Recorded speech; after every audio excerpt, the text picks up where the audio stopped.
Falei sobre essa multiplicidade de ataques que a apelação pode fazer, de impugnações que a apelação pode fazer, e também falei que quando você perde uma interlocutória no meio do processo, mas ganha a sentença, você não pode apelar. Você lembra disso, não lembra?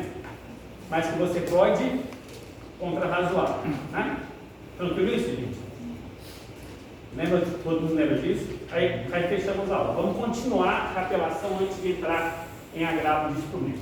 A apelação, então, eu vou realizar o protocolo lá no juízo de primeiro grau e vai remeter ao tribunal. E aí vai ter o que a gente chama de efeito devolutivo. Mas quem delimita esse efeito devolutivo e quem delimita as matérias pelas quais o tribunal vai se manifestar? Quem que escolhe essa recorribilidade, como a gente já viu lá atrás?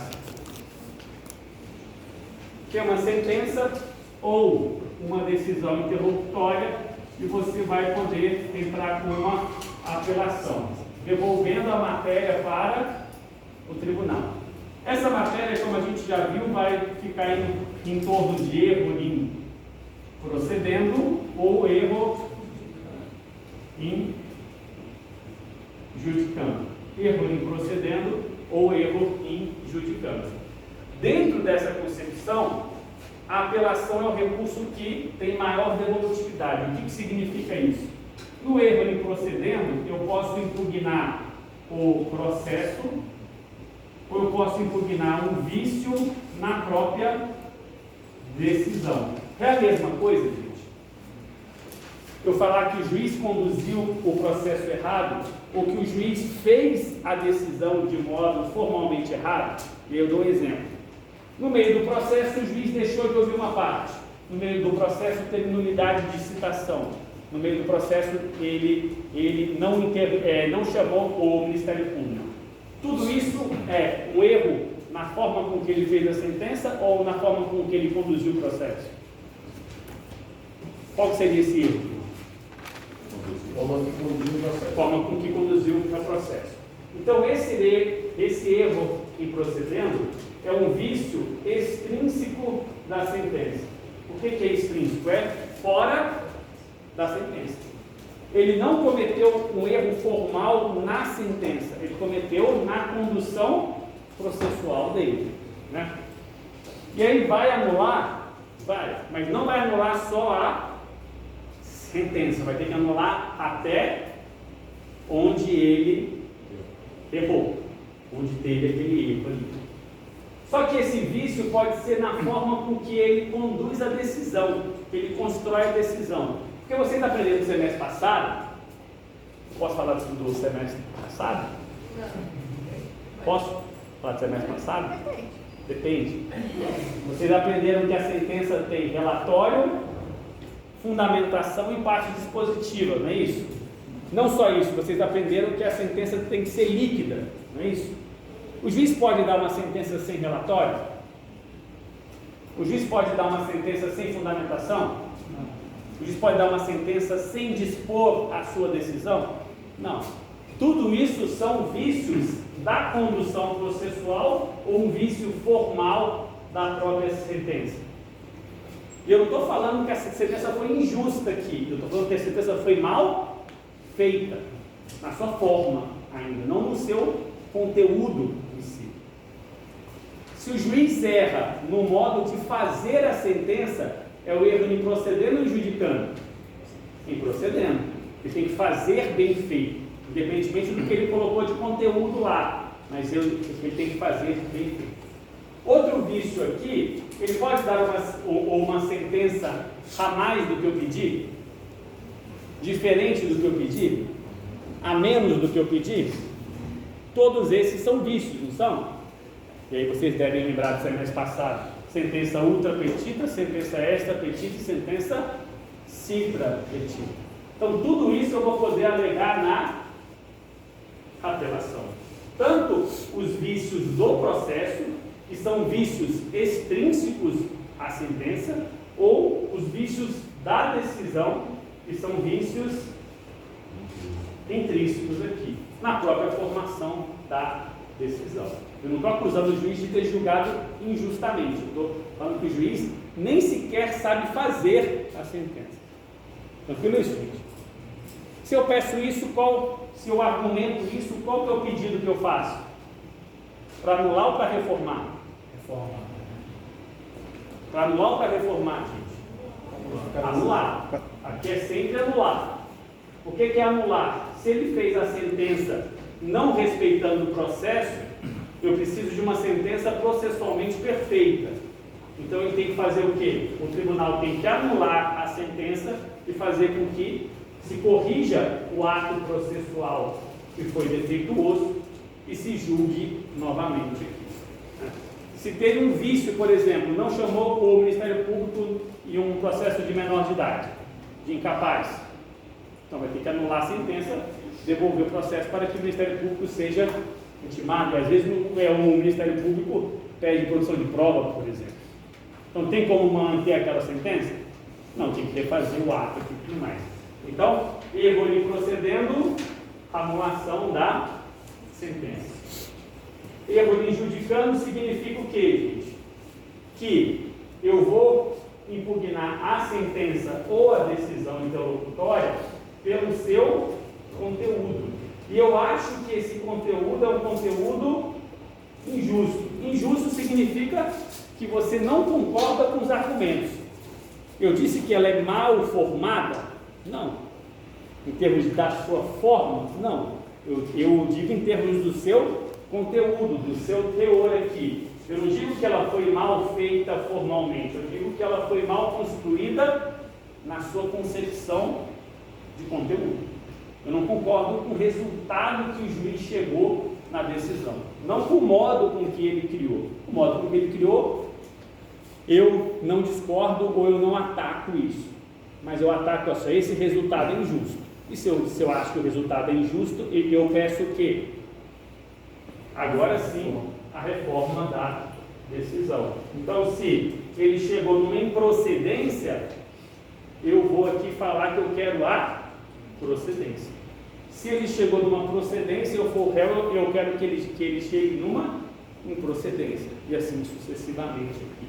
Então, erro em judicando, pedido de reforma. Erro em procedendo, pedido de anulação. A gente já viu isso, só vamos enfatizar na apelação aqui. A apelação pode ter os dois, gente? A apelação pode ter os dois? Que eu peço aí, erro em procedendo e erro em judicando? Posso, né? Só que a gente vai ter uma relação de preliminariedade. O que significa isso? Se eu conseguir anular a sentença, vai reformar ela? Não, vai voltar, vai ter uma nova sentença aqui. Então, primeiro julga o erro em procedendo, segundo julga o erro em judicando aqui, naquela ordem da apelação. Se o tribunal não acatar o improcedendo, aí que vai para o injudicando. Mas é certeza que vai julgar o improcedendo, o injudicando? O improcedendo vai julgar. O injudicando vai julgar? Se eu acumular os dois, eu sei qual vai ser o resultado do improcedendo, porque, por exemplo, eu posso falar que o juiz conduziu mal o processo. Se o tribunal rejeitar a minha alegação, passa para análise em judicando.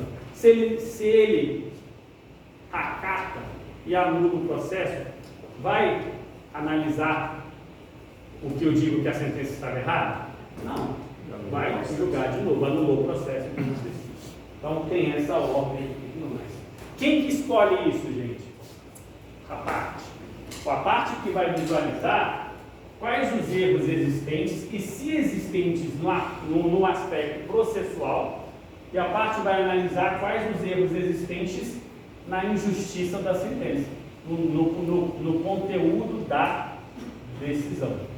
E aí você que vai fazer os pedidos. E ainda, se a sentença tiver vários pedidos, né? Vocês lembram do semestre passado que pode ter cumulação de pedido, não é isso? Posso ter dado moral no material e assim vai. Eu vou poder impugnar cada um desses pedidos aqui.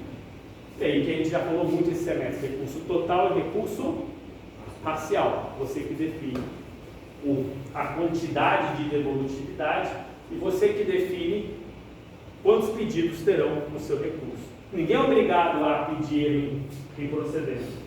Se você analisou, o juiz não cometeu nenhum erro no processo procedimentalmente.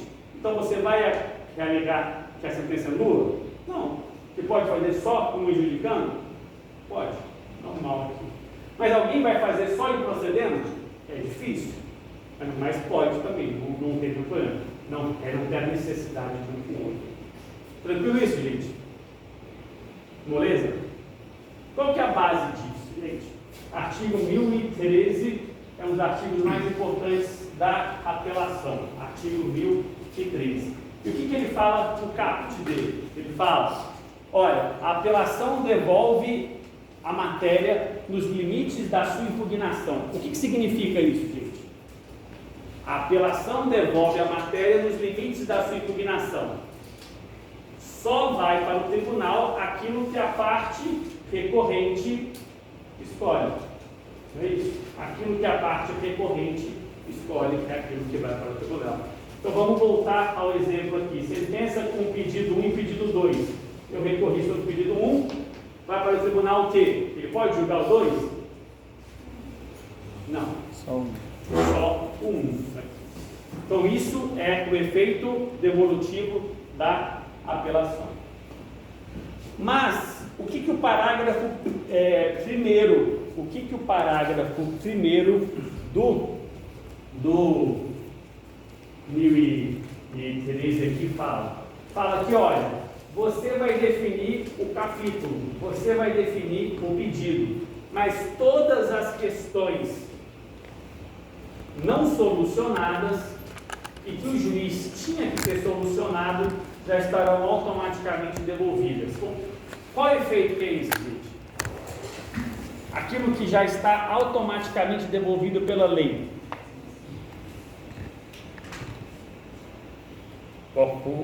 É aquilo que o juiz tinha que ter decidido, porque a lei fala que ele tinha que ter decidido e ele não decidiu. Efeito o quê? Efeito translativo aqui. Vocês lembram disso?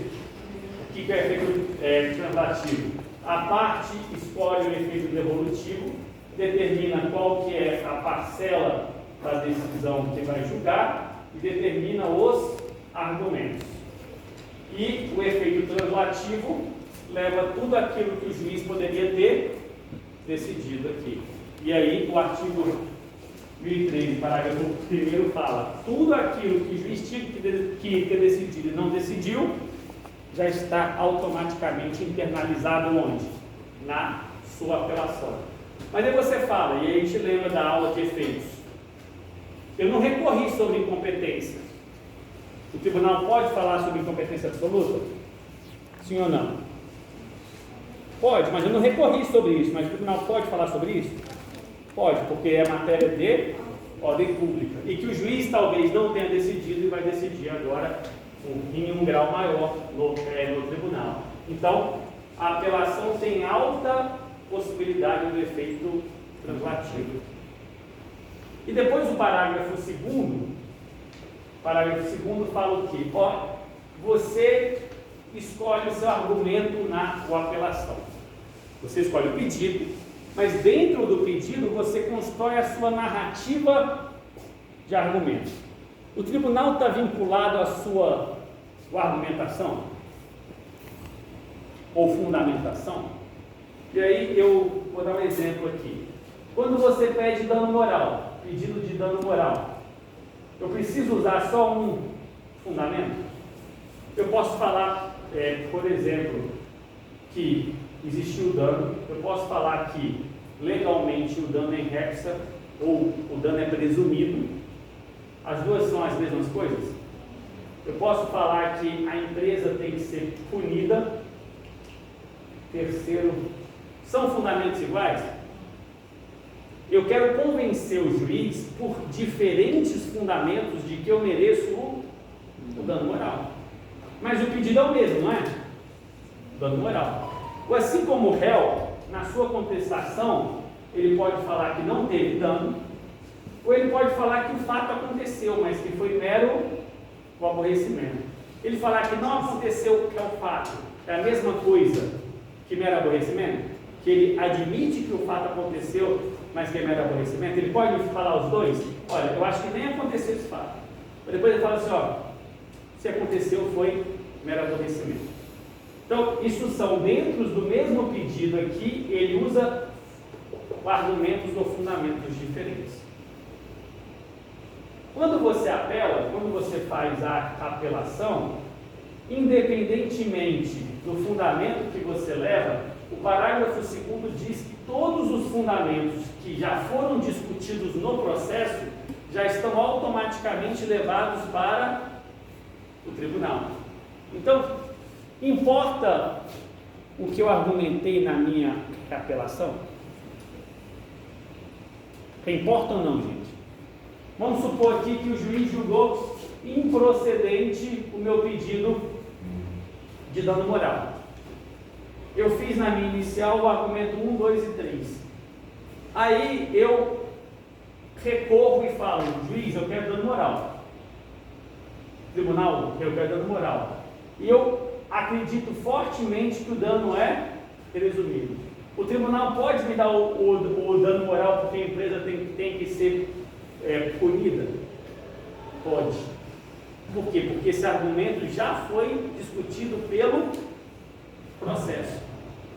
E aí, quem diz isso é o parágrafo 2º aqui. Ele fala, todos os fundamentos que já foram discutidos no processo, independentemente do juiz ter se manifestado ou não, ou a parte ter se manifestado, já estarão de volta na apelação. Por isso que a gente fala que a apelação é o recurso mais bondoso. Por quê?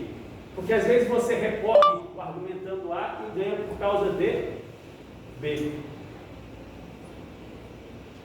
Mas não é o errado. Estes são os principais resultados. Mas teve jogo hoje? Não, você falou aí, eu ativou o Google, o assistente Google. Porque se tiver jogo de futebol hoje, importante, né? Por que São Paulo só joga amanhã?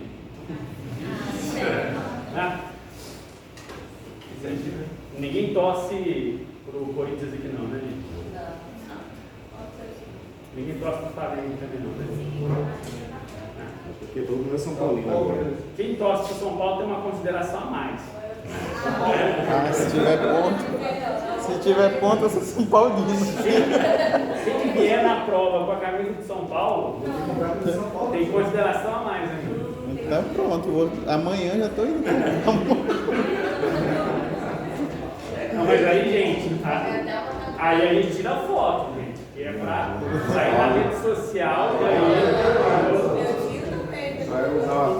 Mas aí pra foto tem que ter mais um ponto.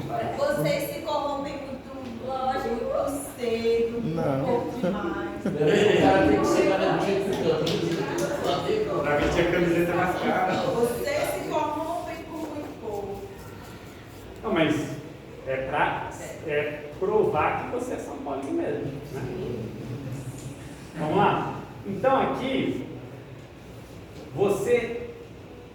se você já discutiu isso no processo, tudo aquilo que você discutiu no processo vai junto na apelação.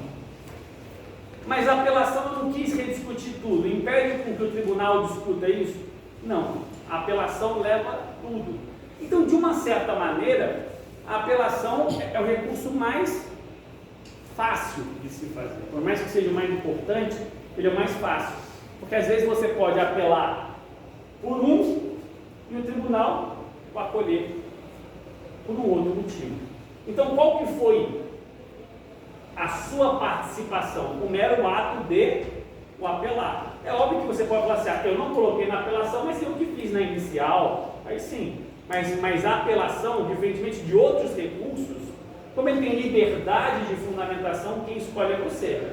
E não existe uma deficiência na sua escolha. Tudo aquilo que já foi discutido no processo volta para a apelação aqui. Tranquilo isso, gente?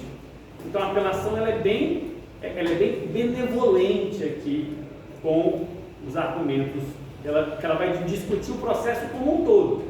Por mais que você fale assim, olha, eu acho que eu vou convencer o tribunal falando só sobre o dano presumido. Vou falar que o STJ entende que é dano presumido. Aí o tribunal fala, não, a gente vai punir porque essa empresa coagiu assim, queremos ter um caráter pedagógico. Mas você não falou sobre o caráter pedagógico em segundo grau. Vai pedir com que ele faça isso? Não, porque você falou em primeiro grau. E aí ele vai ter essa liberdade. Depois, vocês aprenderam no semestre passado que qualquer decisão se baseia em, primeiro, definir os fatos. Para que depois que se defina os fatos, o juiz possa decidir o direito. Tem como o juiz saber quem tem razão antes de saber como que foi o fato? O autor faz uma narrativa, o réu faz outra. Se essas narrativas forem controvertidas, contrapostas, o que o juiz vai ter que decidir? Como que aconteceu aquele fato. Para que, ao definir como que aconteceu aquele fato, e aí que vocês lembram que é o direito à prova, as partes podem produzir as suas provas, para quê? Para convencer o juiz de como aconteceu o fato. Então, existe uma decisão sobre o fato? Uma decisão, como aconteceu o fato? Como que o fato ocorreu? Sim. Então, vamos supor que ocorreu um acidente. E aí você fala que ultrapassou no sinal verde. O réu chega e fala que você ultrapassou no sinal vermelho. Os fatos são iguais? Não. Eles são incontroversos sobre o que aconteceu no acidente, quais são as partes que estão envolvidas no acidente, qual a gravidade do acidente, mas o autor falou, eu ultrapassei num sinal verde. Então, se é verde, é legal. E o réu chega e fala, não, comprovadamente ele ultrapassou num sinal vermelho. Então, ele agiu de modo ilegal. Existe uma necessidade de que o juiz, ao verificar as provas, defina como que aconteceu aqueles fatos? Porque isso influencia no modo de ser da decisão jurídica. Tem como saber quem é o culpado sem definir os fatos? Tem como saber se foi um mero acidente ou se foi uma conduta que teve culpa?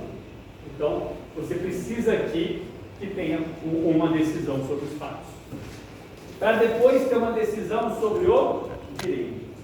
Aí o juiz define, você ultrapassou no sinal vermelho. Você pode recorrer dessa decisão? Pode. Então essa decisão vai ser uma decisão sobre o fato ou sobre o direito? Sobre o fato. Então eu posso requerer um reexame de fatos? Eu posso basear o meu recurso no erro injudicando sobre os fatos que o juiz analisou de modo equivocado as provas?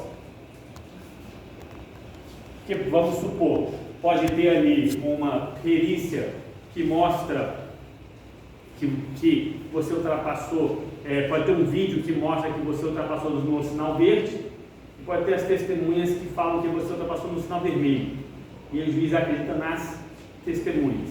O juiz pode acreditar nas testemunhas? Pode. Ele tem que motivar o porquê que ele não está acreditando no vídeo, porquê que ele acredita nas testemunhas, ele tem que explicar e tem que refutar um e outro aqui, mas ele tem que decidir. Então você pode falar assim, tribunal, estou apelando para que você reanalise os fatos. Pode isso? Pode.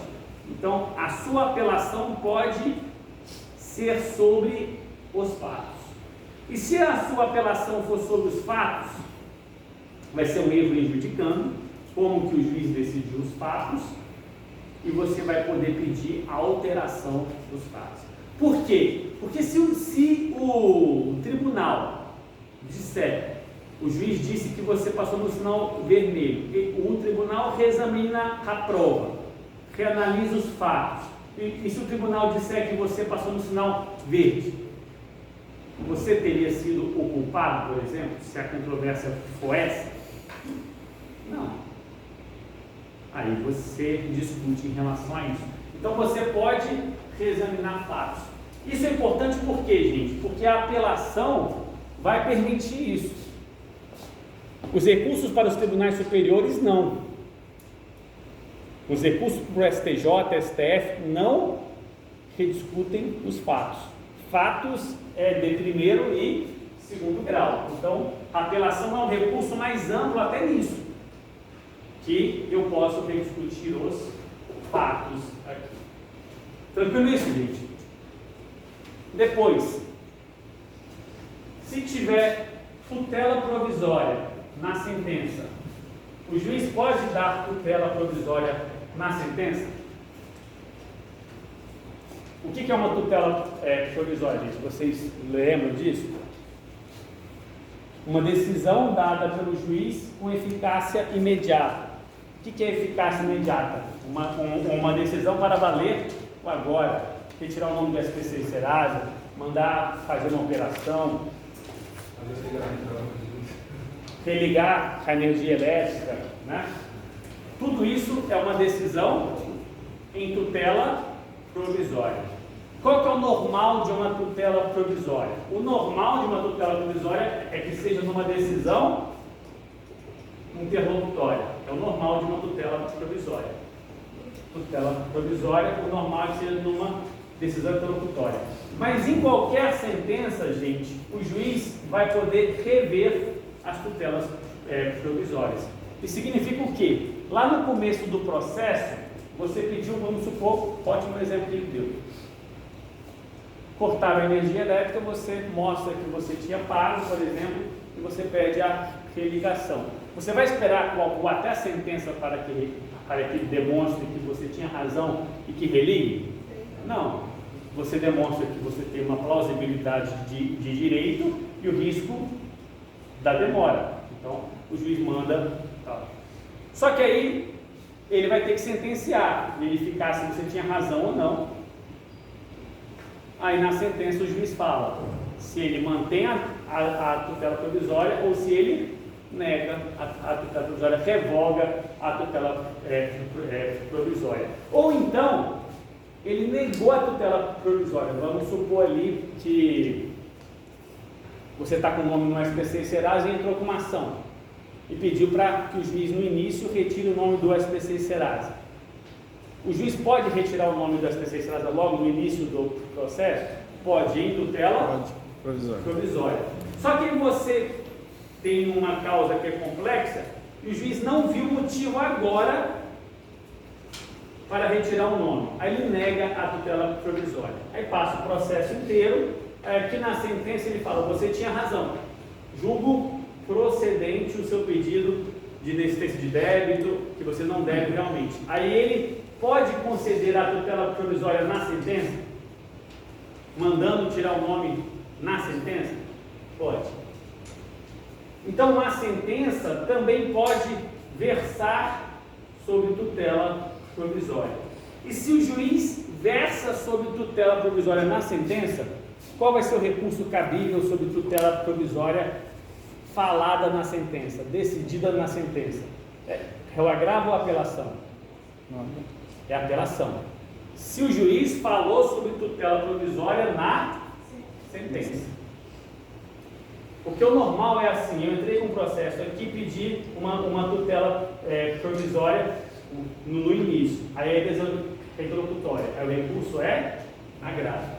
Mas por algum motivo o juiz falou sobre a tutela provisória na sentença, concedendo ou negando, qualquer que seja o assunto, ele falou sobre a tutela provisória. Ou às vezes ele confirmou, ele concedeu aqui, ele fala, ó, mantenho a tutela que eu dei lá atrás. Então, essa decisão na sentença que fala sobre tutela, eu incluí no como? A da sentença. Qual que é o recurso cabível contra a sentença? Independentemente do assunto. Por mais que tutela provisória seja um assunto mais incidental, mais atinente a uma decisão interlocutória, ela foi assunto de sentença. Então, eu vou entrar com a apelação. Então, eu vou entrar com a apelação. Então, é muito importante isso, por quê? Porque cai muito em prova de concurso. Já caiu na prova de OAB o quê? Teve uma questão que caiu na prova da OAB assim: a tutela provisória proferida na sentença, aí tinha um casinho lá que explicava como é que era, aí cabe qual recurso? Aí banca de prova é meio que sacana, né? Aí botava agravo de instrumento, agravo interno, agravo contra outra coisa, e por último era a apelação. Desse jeitinho. Aí você já liga o quê? A tutela provisória geralmente é interlocutória, geralmente é o agravo. Aí você já vai seco ali na opção A, que era o agravo de instrumento. Só que a questão dizia, a da OAB, a tutela provisória foi analisada na sentença. Então você tem que pensar não o assunto da sentença, mas que foi uma tutela dada na sentença. Se é sentença, qual que é o recurso cabível no recurso da sentença? A apelação, qualquer que seja o assunto dela. Pode ser um incidental, pode ser uma tutela provisória, pode ser qualquer assunto que poderia ser uma interlocutória, mas que o juiz decidiu na sentença, então é assunto de apelação. Qualquer assunto que poderia ser interlocutória, mas o juiz resolveu decidir na sentença, vai ser assunto de apelação. Um outro exemplo. Vocês estudaram no semestre passado, escreveu, né? Que existe ônus da prova. Vocês lembram disso, gente? O que é o ônus da prova? Não lembra não, gente? Não? Ou é quem cala consciente, vocês lembram de tudo, gente? Quem tem o ônus de provar os fatos? O autor ou o réu? Quem alega. Ele usou quem acusa, né, mas é porque ele deve gostar de processo penal, né? Mas só muda o acusa por alega, né? O termo acusar é do processo penal. Então quem alega? Está certinho. O que o autor alega, ele que prova. O que o réu contra-alega, trazendo fatos novos, ele que prova.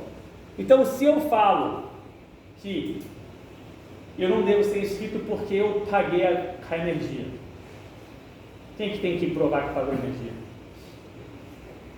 O autor e tudo mais. Um outro exemplo: se uma pessoa me deve um contrato, eu falo, olha, ele me deve um contrato. Quem que tem que provar que existe um contrato? O autor. Aí o réu chega e fala, olha, fiz o contrato, mas já paguei o contrato. Ele está trazendo um fato novo? Ele nem nega o fato anterior, o fato do autor. Realmente eu devi ao autor, mas realizei o pagamento. Ele está adicionando algo ao processo, não é isso? Quem tem que provar esse pagamento? Nesse caso aqui, o réu. Então isso que a gente chama de ônus da prova. Quem alega, prova, né? Ou a gente pode chamar isso de distribuição do ônus da prova. Quem alega, prova, e tudo mais. O juiz pode inverter o ônus da prova? Pode. Ações de consumidor, ações de incapazes. O juiz pode falar assim, o réu vai provar com aquilo que o autor deveria provar. Só que o juiz no processo tem que decidir, invertir o ônus da prova. Isso é assunto de sentença ou de interlocutória? O juiz vai fazer isso só na sentença ou no meio do processo? No meio do processo. Mas se o juiz fizer isso na sentença, que é um erro, você vai entrar com agravo ou com apelação? Com apelação. Então, mesmo que seja uma decisão que deveria ser uma interlocutória, mas que veio numa sentença, o recurso é apelação. Tranquilo isso, gente? Só para a gente ver o tamanho da apelação. Eu escolho o que eu apelo, mas junto com a apelação vai todo o efeito normativo, vai toda a fundamentação que já foi discutida no processo. Eu posso falar de provas, de vários outros recursos que a gente vai aprender no processo que não posso falar de provas, e ainda eu posso falar de qualquer incidente do processo, além do que a gente falou na aula passada, das decisões interlocutórias não agravadas. Então, a apelação é o maior dos recursos, o recurso que a gente pode falar que tem a maior devolutividade. Tranquilo isso, gente? Moleza? Se cair na prova assim, gente, por que a apelação é o recurso com maior devolutividade? Como que vocês responderiam? Chorando.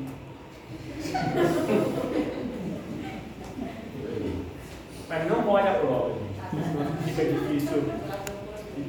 difícil corrigir depois, né? Vai aqui. Quê? Você faz do alto lá na frente dessa hora, No mimeógrafo, né? Não é assim, não. Por quê que ele é maior que a devolutividade? Porque ele pode impugnar diversas decisões, o normal dos outros recursos só pode uma, a gente viu isso na aula passada, né? A sentença e qualquer decisão interlocutória. Ele pode impugnar com duas finalidades diferentes, ele pode aprender limitando. Ele tem o efeito transmativo de tudo que o juiz poderia falar sobre aquele capítulo, volta automaticamente com todos os fundamentos. Pode falar de provas e ainda pode falar de incidentes, de qualquer decisão que não deveria estar na sentença, mas está aqui. Ele pode falar sobre tudo. Por isso que é o recurso com a maior devolutividade. Tranquilo isso, gente? Bem fácil? Moleza? A apelação tem efeitos suspensivos? O que vocês lembram disso? A apelação tem efeito suspensivo? Sim ou não? Professor, tem um caso específico para isso? Por exemplo, acontece a decisão do juiz, aí tem a apelação. Tem aquele caso específico que até está mesmo para ele ver ou não? Na aula passada eu falei sobre isso, né? E aí, boa sua pergunta. O tribunal, o regimento do tribunal e o próprio código fala que quando chega para o relator, ele tem que analisar o recurso em 30 dias. Mas só que qual que é o problema de um prazo para o juiz? Qualquer prazo que você dá para o juiz, se ele não cumpre, tem algum prejuízo processual? Porque as partes que não cumprem o prazo são atacadas pelo quê, gente? Qual o instituto que ocorre quando a parte não realiza uma petição? Ela vai ter direito a realizar de novo? Por quê? Porque vai ocorrer o quê? Rebelião. Preclusão. A preclusão. Não fiz algo, precluiu, perco o direito de manifestação. O juiz tem 30 dias para sentenciar. O tribunal tem 30 dias para analisar o recurso. Não analisa. O juiz vai deixar de poder julgar? O juiz vai deixar de poder analisar? Aí ele fala, eu estou com muito trabalho. Alguém vai discordar que ele está com muito trabalho? Então, os prazos dados para os juízes, nós chamamos de prazos impróprios. São prazos sem punição. E se você não tem uma punição, esse prazo é inócuo, não é isso? Igual, por exemplo, na aula passada, a gente viu sobre vista. O Código de Processo Civil dá prazo para que o relator, para que qualquer membro do colegiado peça vista e devolva o seu processo? Tá. 10 dias, renovado por mais 10 dias. Aí lá no STF, o ministro pede vista e fica 2 anos com o processo. Alguém vai punir ele? Processualmente? Porque é óbvio que tem as punições administrativas. Quais são as punições administrativas? Você vai poder ir na corregedoria e pedir uma representação. Ou você vai na ouvidoria e faz uma reclamação. Mas isso não tem nada a ver com o seu processo. Ele pode ser punido por ser leniente, por ser preguiçoso, por não querer trabalhar no final do processo. É óbvio que se você entrar com uma representação, ele vai saber que você entrou com a representação. Qual vai ser o resultado do processo? Isso é bem legal, né? Então, mas no processo não acontece nada. né? Então, qual que é o prazo para julgar uma apelação, gente? Depende, né? A gente calcula um ano, né? Então, assim, só para ser... O normal de um processo em primeiro grau é um ano. Em segundo grau, um ano. Em Rondônia, que é um tribunal, por quê? Mas é óbvio que você vai falar assim, mas o amigo do meu primo teve um processo que foi julgado em 3 meses. Tem isso? Tem. Vai que o processo dele seja muito fácil. Não, é muito fácil, o juiz julga os processos iguais. Não, porque você pensa assim, a ação contra companhia aérea, a ação contra banco, são processos que não tem dificuldade técnica. Depois que as partes se manifestaram, está pronto. E aí o juiz tem um modelo ali, se enquadrar no modelo, sai rápido. Acho impossível isso acontecer. Quê? Acho impossível. Não, tranquilo. Quanto mais simples o seu processo, mais ele vai julgar rápido. E é normal. Mas aí você tem, vamos supor, uma reintegração de posse com 200 famílias, cada um pediu perícia. Vai ter que ir no local nomear isso, todo mundo vai ter que se manifestar. Esse processo vai demorar mais? Vai.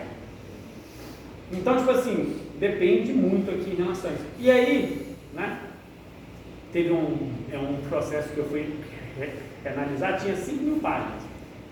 Estava concluso para a sentença fazia 3 anos. Concluso por o juiz dar a sentença. Agora vai ter apelação. Eu estou por um terceiro que a gente vai entrar no processo. Que o juiz mandou bloquear os bens de terceiros. A gente vai reapelar como terceiro prejudicado. Aí o meu escritório tem que fazer uma força-tarefa para poder, não ler o processo, mas passar pelas 5.000 páginas. O juiz, teoricamente, com as assessores dele, mas quanto tempo vai demorar no tribunal para julgar essa apelação? De 5.000 páginas. O processo de... Abre vaga para estagiário. Não, aí no tribunal, vai ficar lá uns 3 anos. Talvez uns 3 anos lá, né? Que até analisar. Porque você pensa, nasce na segunda-feira, o juiz tem meta no CNJ. Todo mês tem que ter tantas sentenças, tantas. Ele vai julgar esse processo? Vai aos pouquinhos, sim. Enquanto isso, ele está fazendo os prazos, as decisões mais rápidas. E aí sai decisão mais rápida também. Tem processo que demora 6 meses, 4 meses. Né? Então, varia em relação a isso. Só que você não tem culpa, né? Você vai ser assim, sair de casa, eu vou ter um problema. Mas eu vou escolher um problema simples. Ou você fala assim, eu quero um problema difícil pra caramba, eu vou bater o cara assim, vai ser cinematográfico, vai entrar para o hospital, não sei o que lá, porque quanto mais coisa você tiver, mais o processo vai demorar. Uma batida de carro que só bateu na lataria e que a discussão é o dano do carro, demora mais do que aquela que a pessoa foi para o hospital que tem que provar, ou ainda que tem um gasto do hospital? Sim. Demora mais do que a outra que, além de ir para o hospital, ele ficou com sequela e tem que ver se teve um dano estético. Tá. Porque olha a quantidade de provas que vai ter, audiência, nomeação de perito e tudo mais. Então, varia em relação a isso. Tá? Mas o código coloca 30 dias. Tá? Efeito suspensivo. A apelação tem efeito suspensivo. É o único recurso, claramente aqui, que a regra dele é que tem efeito suspensivo. Artigo 1012 fala, a apelação tem efeito suspensivo. O que significa isso? A sentença vale quando eu apelo? Ela produz eficácia? Se pode executar aquela sentença? Não. A sentença não vale porque eu apelei. Então vamos supor que eu fui condenado a pagar 20 mil reais. Entrei com a apelação. Tenho que pagar os 20 mil reais até a apelação ser julgada? Não. Quer dizer que eu tenho razão? Não. Quer dizer que eu impugnei e que eu vou esperar o efeito substitutivo até o tribunal julgar e substituir a decisão pela decisão posterior. Então, tem efeito suspensivo aqui. A regra é, a partir do protocolo, a decisão está suspensa. Não pode me cobrar a decisão. Mas sempre vai ter efeito suspensivo? O próprio 1012 fala que não. No parágrafo do 1012 fala, olha, terão hipóteses em que não dá para ter efeito suspensivo. Que essa decisão precisa ser imediata, que ela precisa produzir eficácia imediatamente. E o mais fácil de vocês entenderem, gente, é a sentença que condena em alimentos. A sentença que condena em alimentos. Eu posso apelar dela? Sou pai, fui condenado a pagar o alimento. Eu posso apelar? Posso não concordar com o valor, posso achar que já ultrapassou a idade para pedir alimentos, posso falar que não sou pai, como a gente falou nas aulas anteriores, então eu posso entrar com apelação? Posso. Só que o juiz determinou uma tutela provisória. O juiz determinou que eu tenho que pagar alimentos. Como a gente falou assim, essa apelação vai demorar 1 ano para ser julgada. Tem como a sentença não produzir efeitos? Porque se a sentença não tiver com eficácia imediata, eu teria que pagar os alimentos durante esse 1 ano? Não. Então, em algumas situações, o próprio código coloca que nessas hipóteses não terá efeito suspensivo, mesmo sendo uma apelação, mesmo sendo uma apelação em determinadas hipóteses, o próprio 1012 diz não terá efeito suspensivo. Um outro exemplo é a ação de interdição. O que é interdição, gente? Tem alguém que é incapaz, absolutamente ou parcialmente ou relativamente incapaz, e algum parente ou alguma pessoa entra com a ação de interdição para que o juiz autorize que se cuide do patrimônio daquela pessoa, porque a pessoa não está mentalmente com capacidade. Aí o juiz, na sentença, diz: decreta a interdição, essa pessoa não responde mais pela sua sanidade mental, e aí nomeia um curador.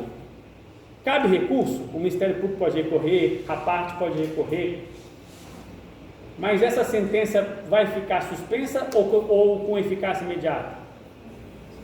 Com eficácia imediata, porque teoricamente vai demorar a ser revista e os bens precisam ser administrados, né? Ou às vezes nem só os bens, os cuidados médicos, os cuidados daquela pessoa interditada precisa ser imediato. Então, o Código elenca diversas hipóteses aqui. Não precisam decorar essas hipóteses, que eu não faço tempo sobre essas hipóteses, mas saibam que essas hipóteses estão no 1012. O próprio 1012 fala: a apelação tem efeito suspensivo. Em alguns casos que é necessário que a sentença produza eficácia imediata, o Código coloca quais são essas hipóteses aqui. Tranquilo isso, gente? Moleza? A apelação tem efeito regressivo?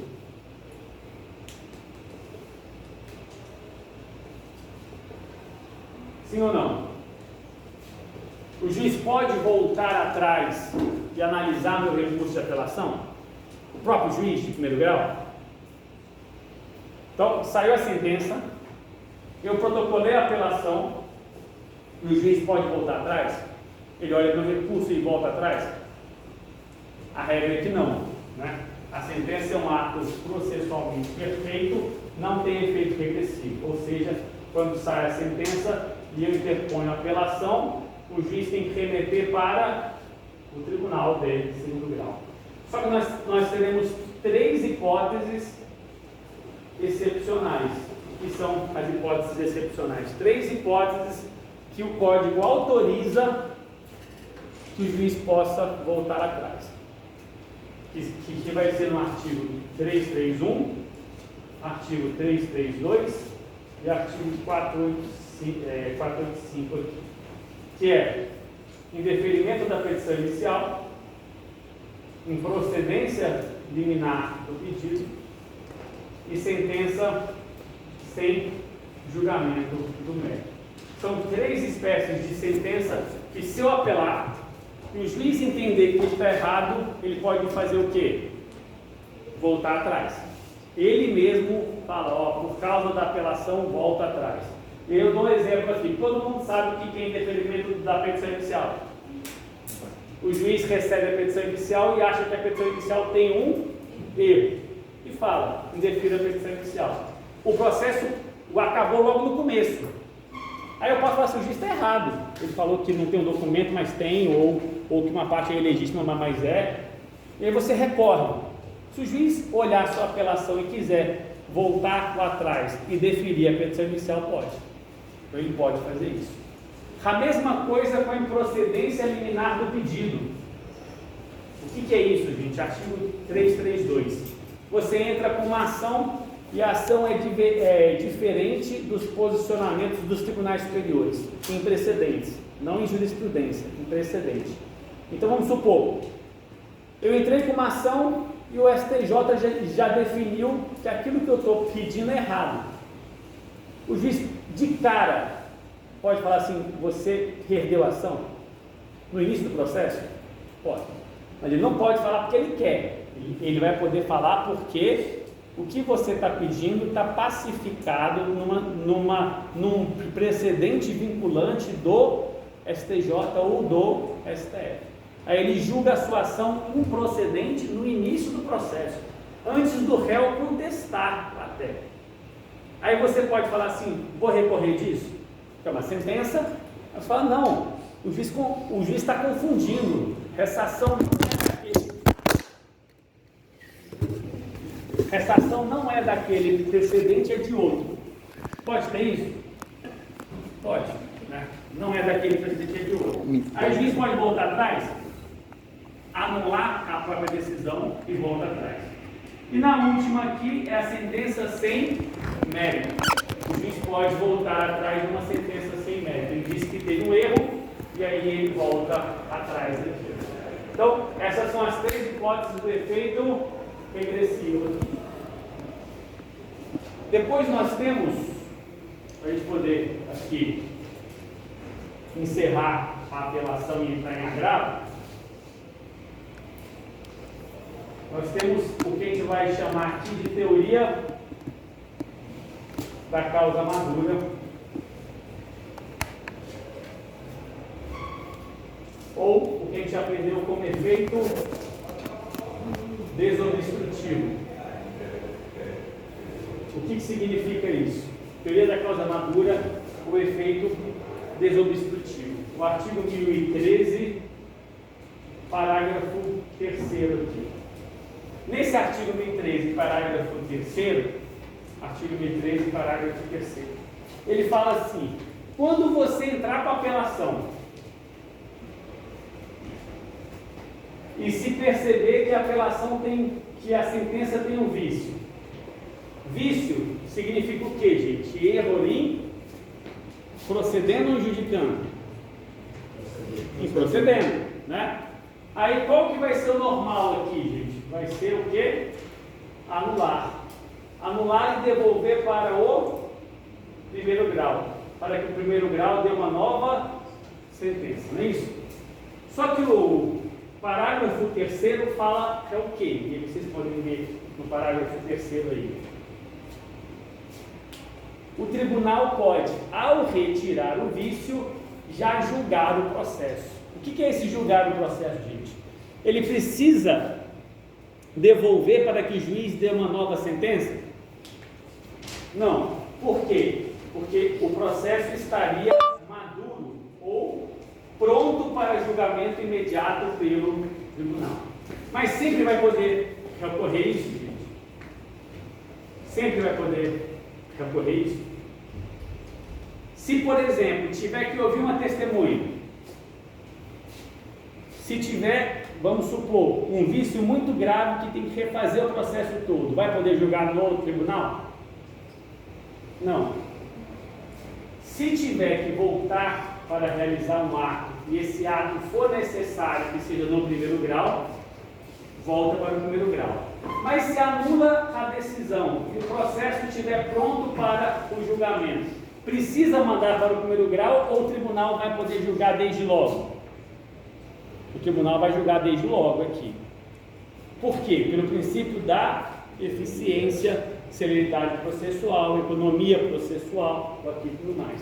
Ao invés de devolver para o primeiro grau, para que depois coubesse outra apelação, ele vai poder aqui desde logo julgar o processo. Tranquilo isso, gente? Quando que ele vai poder fazer isso? O próprio artigo 1013 diz as hipóteses aqui. A primeira é quando tiver uma sentença sem mérito. Ele não julgou o mérito porque disse que tinha um vício. Um exemplo: o juiz disse que o réu era ilegítimo. O autor pode recorrer para que o réu seja tido como legítimo, porque a ilegitimidade é um vício. O juiz considerou que o réu não deveria ser o réu. Aí eu recorro e falo: não, o réu é o réu certo. O tribunal fala: concordamos com o autor, esse é o réu certo. E não tem mais que ouvir ninguém. O processo está pronto para julgamento. Devolve para que o juiz julgue, ou o tribunal pode julgar desde logo? O tribunal pode julgar desde logo, né? Sentença sem mérito. É a mesma coisa quando tem sentença incongruente. O que é uma sentença incongruente? Sentença extra ou citra petita. O que é uma sentença extra petita? Diferente do que eu pedi. O juiz julgou algo que não tem nada a ver com o que eu pedi, né? O tribunal pode anular isso e julgar corretamente, né? Mas fácil, mas o juiz faz isso, gente? Faz, né? Porque como eles julgam demais, pode ser que tenha, né? Já teve uma vez, gente, que eu entrei com uma ação para rescisão contratual e aí o juiz julgou procedente o dano moral. Eu não tinha sequer pedido dano moral. Era uma ação de rescisão contratual. Tem a ver? Não. Qual tipo de sentença é essa? Ultra petita ou extra petita? Extra petita. O juiz anula isso e julga corretamente. Aí o tribunal anula isso e julga corretamente. Devolve para o juiz de primeiro grau? Não. A mesma coisa com a sentença citra petita. Se você recorre alegando, o juiz deixou de julgar um pedido. O tribunal percebe que deixou de julgar um pedido e julga esse pedido. A mesma coisa com a sentença ultra petita, se for o caso. Depois aqui, uma sentença mal fundamentada ou não fundamentada. O que significa isso?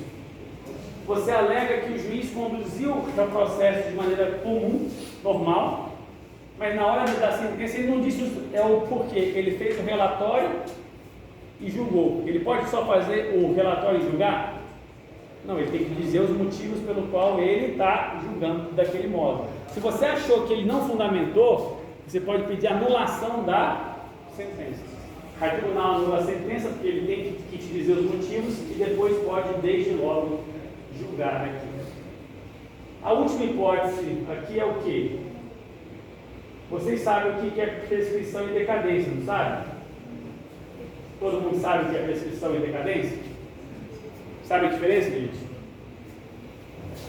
A prescrição é o prazo que você tem para buscar um direito material na justiça. Então você tem todo o direito que você tiver, por um ato ilícito, por um contrato, por mais o Código o Código Civil, lá no artigo 205, 206, vai falar assim: ó, você tem 5 anos para entrar com uma ação, 3 anos para entrar com uma ação, 1 ano para entrar com uma ação, 10 anos para entrar com uma ação.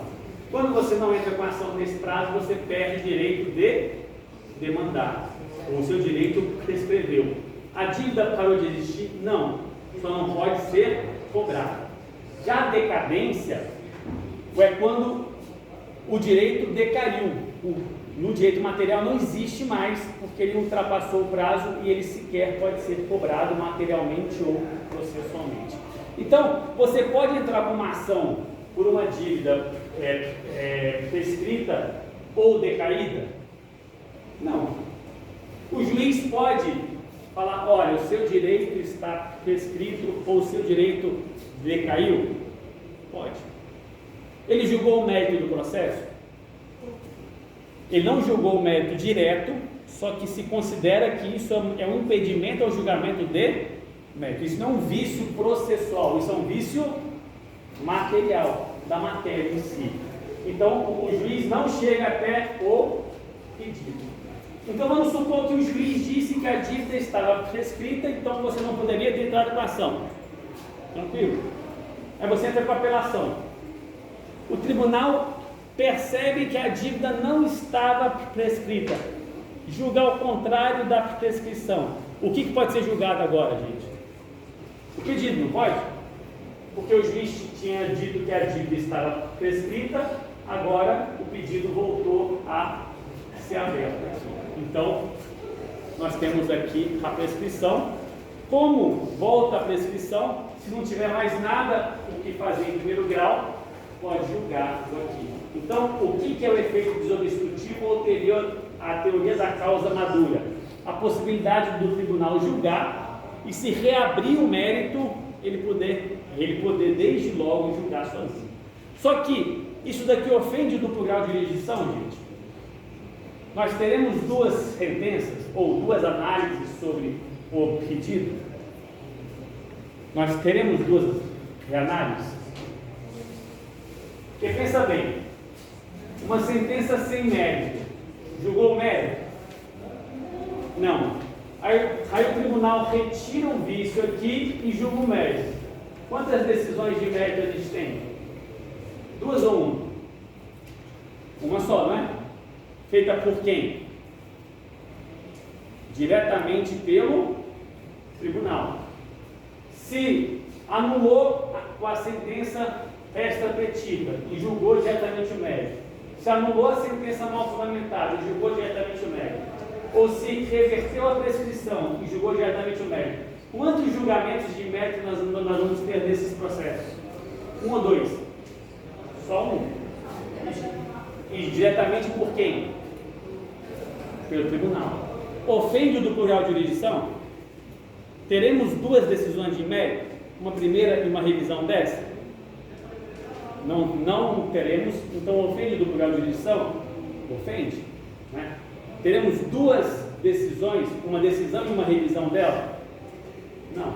Nós teremos uma decisão diretamente pelo tribunal. Ah, mas não teve uma sentença antes? Teve, mas essa sentença chegou até o mérito?